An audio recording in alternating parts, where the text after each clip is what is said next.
Hey guys, and welcome to Natural Aesthetics. A few training clips here from two different training sessions.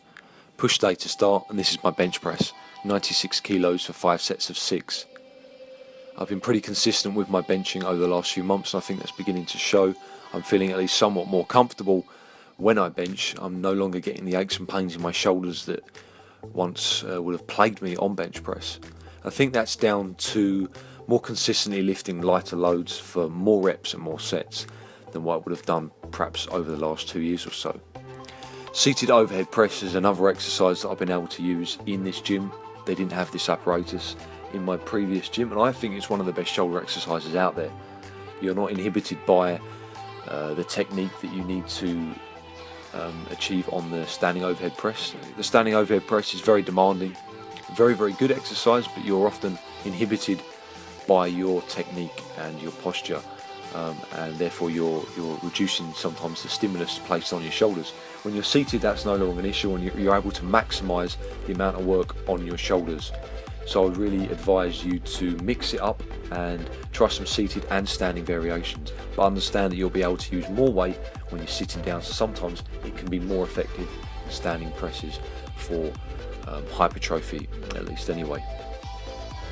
So these are some arm supersets, and this tricep exercise in particular is one of my favourites out there. So the upper arm stays fixed at the torso. Ideally you're really only moving the elbow joint. There can be a little bit of movement at the shoulder, but it's mostly elbow obviously to keep it on the triceps, and you're finishing with the rope outside of your thighs, so you're flaring out with the rope at the bottom. I like to hold at the bottom for a quarter of a second. I don't think it's necessarily true that you always need to avoid locking out. I think some exercises really benefit from that, and I think this is one in particular, as it becomes much harder to do those last couple of inches than the first couple of inches, so there's more tricep stress on that particular phase of movement. Then supersetting that with some standard cable bicep curls, another one of my favourites, followed by a second superset, which is dumbbell seated hammer curls with relatively light weights on this one, very strict form, followed by easy bar skull crushers for the triceps, in which I use slightly different form once I start fatiguing. So I keep it tight into my skull on the first few reps, and when I achieve fatigue, then I'll move the easy bar behind the head. It's slightly easier, I'm able to get more reps out.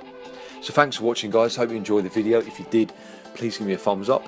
Subscribe if you haven't already and want to see more natural bodybuilding, strength and fitness. Take a look at all my social media, the links are in the description box below. If you've got any questions regarding my training, natural bodybuilding, diet, stuff like that, then put a comment in the comment section below and I'll get back to you, or email naturalaesthetic@outlook.com. Stay strong.